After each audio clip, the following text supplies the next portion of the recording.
ลาบ่ได้รีคอร์ดเนาะ1 2 3 4โอเคสบายดีพี่น้องลูกหลานคนลาวคนไทยอยู่ไสก็แล้วแต่ยินดีต้อนรับทุกท่านเข้าสู่รายการเสียงภาษาลาว Voice of the People เป็นมื้อที่2มาไลฟ์สดผ่านทั้ง YouTube และ Facebook ไปพร้อมกันเนาะเมื่อวานนี้ได้เห็นได้ไลฟ์สดไปแต่ว่าคนเข้ามาเบิ่งกับประมาณ10-20คนทมิตเนาะแต่บัดไปเบิ่งขึ้นหลัง24ชั่วโมงผ่านมาเห็น 30,000 กว่าคนพี่น้องเห็น30,000 กว่าคนเข้ามาเบิ่งแสดงว่าคนเบิ่งทาง Facebook นี่หลายกว่าเนาะดีกว่าทาง YouTube เพราะว่าคนเมืองลาวเขาเจ้าบ่มีเงินเบิ่งเพจเบิ่งอัน YouTube ว่าซะไปเนาะโทษเด้อแปลงหมวกกันเพราะว่าเขาเจ้าอาจจะบ่มีเงินเบิ่งยกขึ้นมันได้แล้วบ่ดังนั้นค่า YouTube มันกินเงินเนาะวันหน้าค่อยตื่นแต่เช้าแท้สบายดีเด้อบ่สู้แต่บัดนี้ในเมื่อว่าไลฟ์สดไปทาง Facebook นี่คนลาวเบิ่งได้ข้าพเจ้าก็สิลองเฮ็ดไปทุกๆมื้อเบิ่งว่ามันสิออกมาแบบใดมันสิเป็นประโยชน์แบบใดฟีดแบ็กมันสิเป็นบ่ได้ว่าซั่นไปอยากรู้จักฟีดแบ็กมันเนาะไลฟ์สดทาง Facebook กับ YouTube ไปพร้อมกันนั่นนะขอเข้ารายการสบายดีสีฟองเนาะสบายดีท่านหัวหน้าเนาะขอร้องเพลงชาติไปเลยเนาะโอ้ยกขึ้นมาลายปลื่นขึ้นมาในจอทีวีโพดเนาะบ่ได้เนาะมันเห็นในจอทีวีเอาสำนี้แหละตำเนี่ยก็อย่ามันเนาะศาสตร์ลาวตั้งแต่เดิมมาขึ้นชื่อลือซาอยู่ในอาซีศาสตร์ลาวผูกพันไมตรีความสามัคคีฮักฮ้อมกันหักศาสตร์หักประเทศเฮาหักเจ้าปุกิจกิสาผมมักความศาสนาแต่บูหันมาฮักษาดินแดนบ่ให้สัตว์ใดมาล้วนหาวีรบกวนญาติแย่งสิ่งเอาใครขึ้นเขามารู้วุ่นวายสู่จนตัวตายต้านทานศัตรูสวยเสือสู้เลือดเนื้อเสื้อเผาพื้นผู้กูเอาบานเท่าถูกกันขอบใจเด้อพี่น้องเด้อสบายดีทุกท่านเนาะมื้อนี้ขอทดลองอีกว่ามันจะเป็นแนวใดก็ไล่สดผ่านนั้นFacebook นี้เป็นการทดลองแล้วก็เอาเห็นแล้วเมื่อวานนี้ว่าหลังจากไล่ไปแล้วสบายดีสันสมเพชรเนาะหลังจากไล่ไปแล้วกลับขึ้นมาเบิ่ง24ชั่วโมงต่อมา 30,000 กว่าคนเบิ่งทั้งนี้ข้าพเจ้าจึงลองมือที่2อีกมื้อนี้ถ้าฟีดแบ็กมันแนวใดมันดีบ่ดีท่านกติมาอยู่นี่เนาะต้องมาอยู่นี่เพราะว่าคนผู้เดียวเฮ็ดเวียกจักรับแขกรับคนจักล้มแขกล้มคนจักมันหลายเวียกเนาะข้าพเจ้าก็ต้องอดทนได้พี่น้องเอ้ยดังนั้นแหละหลังเทื่อนี่หลังจากไล่สดแล้วก็มีคนโทรเข้ามาก็ต้องได้ตอบต้องได้ล้มเพื่อบ่ให้เสียใจเนาะข้าพเจ้านี่เอาใจหลายคนทั้งโลกนี่ทั้งฝรั่งเศสทั้งอยู่ไสก็แล้วแต่โทรมาบ่จักอยู่ลาวอยู่ไทยอยู่ไสก็แล้วแต่ว่าข้าพเจ้าคนเดียวถ้าบ่ทุกบ่ทันบ่ได้ตอบรับสายโทรศัพท์บ่ได้ตอบทาง Facebook ก็อย่าเสียอกเสียใจเด้อพี่น้องเด้อข้าพเจ้าขอโทษขออภัยนำขอโทษนำมาณที่นี้เลยเพราะว่าเฮ็ดเวียกนี่บ่แม่นเวียกง่ายเนาะบ่แม่นมันสะดวกปานใดเนาะดังนั้นเป็นการพยายามเนาะข่อยลาวจากโคราชก็ขอบใจหลายๆเด้อเอ้ามื้อนี้จะเข้าไปเป็นประเด็นเลยจะเข้าในประเด็นบ่ว่าในหัวข้อของข้าพเจ้านี่ได้เขียนไว้ว่าลาวแดงโจรขายชาติฆาตกรหุ่นเสิร์ชลูกหลานเมาแต่เพลิดเพลินบ่สนใจนำบ้านนำเมืองขอโทษเด้อผู้ใดสนใจผู้ใดบ่สนใจข้าพเจ้าก็เว้าไปเนาะแต่ว่าส่วนใหญ่แล้วเป็นแนวนั้นบ่สนใจนำบ้านนำเมืองจึงเฮ็ดให้ประเทศตกแก่ยาวมาเป็นแบบนี้การสนใจนำบ้านนำเมืองเฮ็ดแนวใดบ่แม่นว่าให้พวกท่านออกมาต่อต้านเขามาเว้าพวกท่านติดตามเข้าใจแล้วพยายามแล้วสบายดีทอนสบายดีสำราญเนาะสบายดีนิชตาสบายดีจรเนาะในเมื่อพวกท่านเข้าใจแล้วนะพวกท่านรอจังหวะปากต่อปากหูต่อหูและมันตัวบ่ได้เหมือนดังเอาความจริง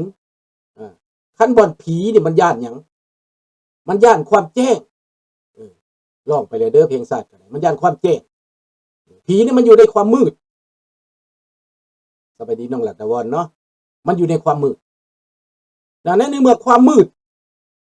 คนลาวนี่มีแต่ความมืดบ่มีแจ้งโจรมันอาศัยได้มันอยู่ได้มันอยู่ได้บ่ว่าบิดเบือนความจริงมันตัวเห็นบ่ล่ะ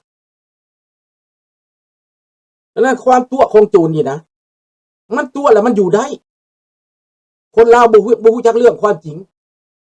เดี๋ยวนี้เขาใส่ความรุนแรงเห็นบ่หมอแคนบ่าวหมอแคนบ่ได้เฮ็ดหยังเพียงตั้งแต่ออกมาน่ะเฮ็ดอันนั้นน่ะข่าวเล็กๆน้อยๆบ่พอใจแล้วก็เปิด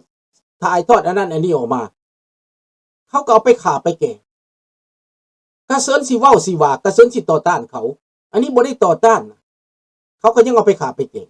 เขาฆ่าคนเขาทำลายคนมาแล้ว30 ปีพี่น้อง50 ปีโทษ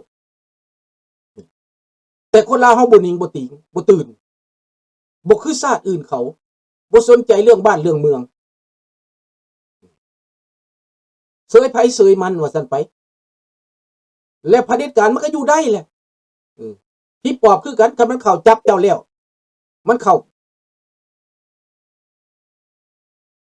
คันมันเข้าถึงครอบครัวเจ้าแล้วเข้าถึงตู่เจ้าแล้วเจ้าก็เป็นของมันเป็นเครื่องมือของมันเดี๋ยวนี้พวกเป็นเครื่องมือของมันน่ะแม่นไผพวกได้อยู่ได้กินพวกมีอำนาจพวกลูกหลานพวกมีอำนาจสบายดีน้อยหาครูผู้นั้นจาข่าผู้นี้อยู่ในเมืองลาวพี่น้องถ้าพวกท่านพากันเสืออยู่พวกจาคูจาข่ามันบ่มีอำนาจพวกนั้นน่ะเป็นคนธรรมดาน่ะถ้าเขาตอบมันคืนมึงดูบ่ถึงขั้นว่าเฮ็ดคือมันดอกแต่ว่าให้มันกินน้ำเข้าเบิ่งดูจักเทื่อน่ะมีวิธีเฮ็ดให้มันกินน้ำเข้าบ่ถ้าไม่ได้กินน้ำเข้าแล้วลาบล้นแหละพวกนั้นน่ะเห็นบ่อิหร่านเขาเฮ็ดเห็นบ่รัสเซียเขาเฮ็ดตาต่อตาฟันต่อฟันแล้วย้านละบาดนี้น่ะเป็นนายพลก็บ่ปลอดภัยเป็นตำรวจก็บ่ปลอดภัยลาวแดงเฮ็ดกับเฮาในสมัยก่อนในสมัยพระจักรลาวก็แบบนี้แล้วหายตัวพี่น้องมันเฮ็ดลูกหลานเฮานี่มันเอาหายตัวไปเลยนายครูมันก็เอาหายตัวไปเลยบ่ฮู้ตายบ่ฮู้หยังบ่เห็นเลยเท่าเดียวนี้ก็มีมันเฮ็ดเป็นพฤติกรรมของมันแบบนั้นเฮานี่ย่านความข่มขู่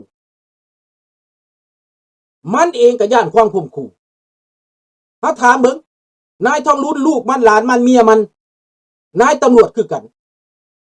ทหารคือกันมันมีลูกมีเมียมันบ่มีผู้ใดยามเบิดมือเบิดเวรบ้านมันเด้มันก็ย่านประชาชนคือกันเด้2มาแล้วมันย่านต่างประเทศ3แล้วย่านความจริงสบายดีรอทองมันย่านความจริงคันทุกคนฮู้จักความจริงแล้วนี่มันอายคู่มือมันเฮ็ดหน้าด้านไปมันตัวบักทองรุ่นตัวไปด้วยความหน้าด้านด้วยความสันดานหยาบของมันหลอกลวงประชาชนคือว่าเรื่องระเบิดแล้วพวกท่านก็ได้ยินแล้วมันว่าระเบิดมันบ่มีเงินสบายดีฝากกลางศึกการเสียสละของคุณลุงไม่สูญเปล่าหรอกครับหรอกค่ะคุณลุงคนรุ่นใหม่ลาวรุ่นใหม่เพื่อหนูเขาฟังลุงทุกทั้งนั้นแหละค่ะแม่นขอบใจหลายๆเด้อดังนั้นในเมื่อเป็นอย่างสี่ข้าพเจ้าก็บ่สูญข้าพเจ้าจึงพยายามเด้เสียสละเวลาเพื่อลูกเพื่อหลานเพื่อบ้านเพื่อเมืองนี่เดี๋ยวนี้มาไล่สดทาง Facebook มาไล่สดทางอันนี้นำเพื่ออยากให้ลูกหลานได้เข้าใจว่าเป็นหยังลางคนบ่จักเฮาล่ะเป็นหยังเจ้าจังหนีไปสบายดีท่านบอสเป็นหยังจังหนีไปเป็นหยังคนลาวจังหนีไปฮอดล้าน2ล้านยามบ้านเมืองทุกข์ยากหนีบ่ยามบ้านเมืองดีอยากกลับคืนมาบ่แล้วคนก็เว้าจังซั่นก็มีอย่าเฝ้าหนีเด้อเข้ามาแล้วอย่าเฝ้าออกเด้อพี่น้องเด้อคันเข้ามาฟังเข้ามาเบิ่งเลยนะเฮ็ดใจกว้างๆใจใหญ่ๆนี่เด้อพี่น้องเด้อเข้ามาฟังแล้วฟังให้มันจบบ่เว้าหยังแล้วเข้าใจว่าข้าพเจ้าเฮ็ดเพื่อหยังพวกท่านสรุปเบิ่งดูว่าข้าพเจ้าเฮ็ดเพื่อไผเพื่อหยังเด้อจังสิเข้าใจเด้แปลว่าเฮ็ดเพื่อหยังอยากได้หยังเป็นหยังจังเฮ็ด ให้พวกท่านตั้งคำถามแบบนั้นเนาะทาง Facebook นี่เข้ามาหลายๆกันเด้อควักกันมาเชิญกันมาอินไว้กันมาพี่น้องแชร์กันมาเด้อบอกต่อๆกันไปข้าพเจ้าจะเพจแบบนี้ต่อๆไปเรื่อยๆให้ข้าพเจ้ามีกำลังใจจากพวกท่านเด้อในปัจจุบันนี้พวกท่านเห็นบ่โลกมันกำลังเปลี่ยนไปมันหันเปลี่ยนไปอย่างว่องไวได้พี่น้องความคืบหน้าได้ไปอย่างว่องไวสภาพการของโลกนี่นะเจ้าขอบใจหลายๆส่วนใหญ่ก็เป็นเป้าหมายอยากให้ลูกหลานเราในประเทศได้เข้าใจว่าสถานการณ์มันอยู่บนใดมันไปฮอดใส่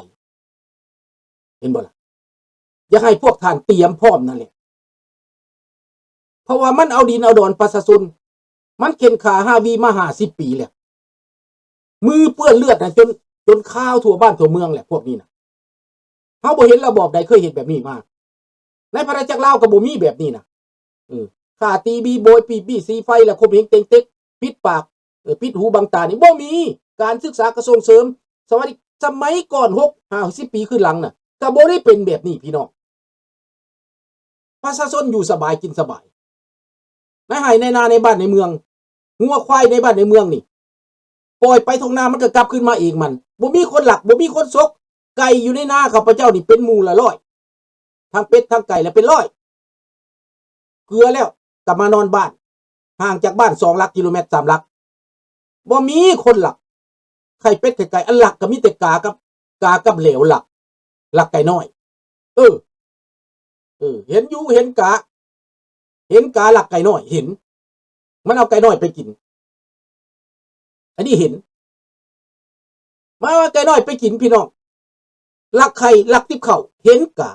แต่คนหลักมันบ่มีแต่ก่อนนั่นน่ะพี่น้องเห็นบ่แล้วประชาชนก็อยู่ดีกินดีมีเท่าใดก็บ่ได้เสียภาษี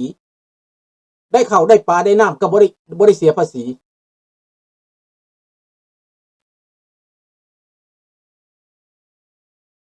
อันนั้นมันเว้าเป็นหยังอันว่าระเบิดหั่นน่ะมันจะไปฝังใส่ให้มันแตกได้มันเอาไปฝังใส่เพื่อให้มันแตกแล้วมันสิเอาไปอ้างหากินน้ำระเบิดนั่น50 ปีแล้วบ่แล้วดอกJP บ่แล้วแปลว่าเอาระเบิดใหม่ไปฝังใส่ระเบิดเก่าปนกันแล้วก็ไปเตะกับระเบิดแล้วก็แตกขึ้นมาเพราะว่ามันจะได้ไปอ้างอันนี้สร้างเรื่องขึ้นมาประชาชนเขาบ่ได้ตายย้อนระเบิดดอกบ่มีเรื่องจริงเลยระเบิดมา50 ปีแล้วมันบ่แตกแล้วไปเบิ่งแม่มันเข้ามีหยังเบิดแล้วมันบ่แตกพี่น้องแต่มันเฮ็ดเอามันสร้างเอาเรื่องนี้น่ะเพราะมันจะได้ขอเงิน JP มันบ่มีเงินแล้วมันเบิดมันบ่มีทางแล้วสบายดีผู้เข้ามาใหม่ทุกท่านเด้อพี่น้องเด้อดังนั้นการเปิดโปงพวกนี้นะและการโต้พวกนี้นะผู้ใดบ่พอใจนั้น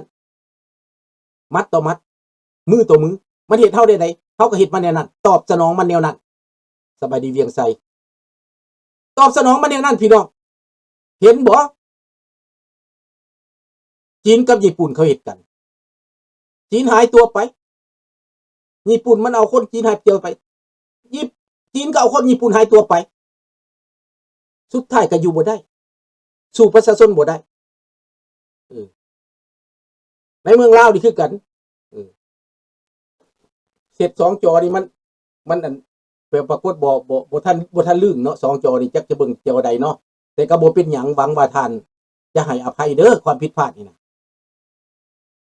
เข้ามากันหลายๆเข้ามากันเยอะๆทาง Facebook นี่ก็ได้ทาง YouTube มันจะเป็นกำลังใจให้ข้าพเจ้าหลายที่สุดพี่น้องเพราะว่าพวกโจรพวกนี้ข้าพเจ้าได้ฮู้ท่าแท้มันเป็นหยังข้าพเจ้าต้องสู้มันท่านบอสท่านสมคิดข้าพเจ้าสู้มันย้อนว่าข้าพเจ้าฮู้มันดี5 ปีที่ข้าพเจ้าอยู่นำมันน่ะข้าพเจ้าเห็นท่าแท้ของมันดีเห็นความชั่วของพวกมันเห็นความปึกของพวกมันเห็นความเลวทรามของพวกมันเห็นพวกมันมือเปื้อนเลือดพี่น้องมันว่าสันติภาพมันว่าประชาธิปไตยแต่มือมันน่ะเปื้อนเลือดใจมันขี้โหดสามานพวกนี้ขี้โหดสามานที่สุดพี่น้องในประวัติศาสตร์ของเราเป็นพวกนี้โหดเหี้ยมอำมหิตที่สุดเห็นฆ่าประชาชนตัวเองสมัยก่อนข้าพเจ้าจนเบิ่งบ่ได้มันเห็น